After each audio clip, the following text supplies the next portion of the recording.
Hi friends, అందరు బాగున్నారా? మీ అనుష్కని. ఈరోజు మార్నింగ్ రొటీన్ వచ్చి మా ఇంట్లో దోశ ఎలా ప్రిపేర్ చేస్తానో చూడండి.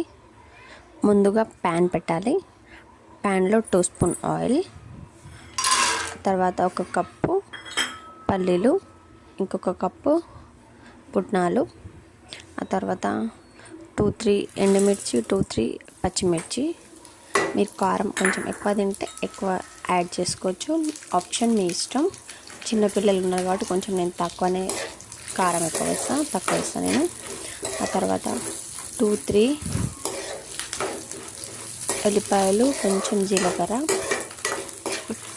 కొంచెం చింతపండు వేసినాక ఫ్రై చేసుకోవాలి. ఫ్రై అయిపోయాక మిక్సీ జార్లో కొంచెం చిన్న ముక్క అల్లం, కొత్తిమీర, కల్లుప్పు అన్నీ ఎట్టినాక గ్రైండ్ చేసుకోవాలి. గ్రైండ్ చేసుకున్నాక తగినంత వాటర్ పోసుకోవాలి.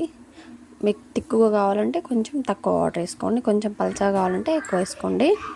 కొంచెం పిల్లలు చట్నీ బాగా తింటారు మా వాళ్ళు, మంచిగా కొంచెం నేను పల్చగా వేసుకున్నా. ఇంకొక ప్యాన్లో 2 స్పూన్ ఆయిల్, కొంచెం జీలకర్ర, ఆవాలు, శనగపప్పు, ఆ తర్వాత మినపగుళ్ళు, ఆ తర్వాత కొంచెం 2-3 ఎండుమిర్చి, కొంచెం కరివేపాకు, ఆప్షన్. ఇంగువ వేసుకుంటే బాగుంటుంది, నా దగ్గర లేదు, మీ దగ్గర ఉంటే వేసుకోండి. ఇంగువ కొంచెం ఫ్రై అయిపోయాక తాలింపులు వేసుకోవాలి. తాలింపులు వేసుకున్నాక మరొక ప్యాన్ దోశ పెంక పెట్టుకోవాలి. దోశ పెంక కొంచెం వాటర్ వెళ్ళాలి, హీట్ అయిందా లేదా అని తెలిసిపోతుంది మనకి, హీట్ అయిందా లేదా అని. ఆ తర్వాత ఒక 2-3 స్పూన్ పిండి వేసుకున్నాక దోశ వేసుకోవాలి. వేసుకున్నాక నా దగ్గర గరిట కొంచెం చిన్నగా ఉంది, మీ దగ్గర గరిట కొంచెం పెద్దగా ఉంటే ఒక 2 గరిటెలు వేసినా అయిపోతుంది, పెద్దగానే వస్తుంది.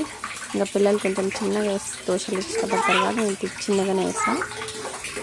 కొంచెం సిమ్లో పెట్టుకొని చేస్తే కొంచెం క్రిస్పీగా, కొంచెం మెత్తగా, స్మూత్గా మంచిగానే అవుతుంది. సిమ్లో పెట్టుకుంటే దోశలు బాగా అవుతుంది. ఇంకా అయిపోయాక ప్లేట్లో పెట్టుకొని ఇంకా చట్నీతో వాళ్ళకి ఇచ్చేస్తే ఇంకా సూపర్ ఉంది మమ్మీ, సూపర్ ఉంది అంటారు వాళ్ళు, బాగా ఇష్టంగా తింటారు. దోశలు అంటే మా వాళ్ళకి చాలా బాగుందా. దోశ పిండి కొంచెం పట్టినప్పుడే టిప్స్ ఉంటుంది, మీకు ఆ టిప్స్ కావాలంటే కామెంట్ పెట్టండి. దోశ పిండి నేను పట్టినప్పుడు వీడియో పెడతా, వీడియోలో నేను చెప్తా. టిప్స్ కావాలంటే కామెంట్ పెట్టండి, వీడియో నేను పెడతా. ప్లీజ్ ఫ్రెండ్స్ సబ్స్క్రైబ్ చేసుకోండి. Bye friends.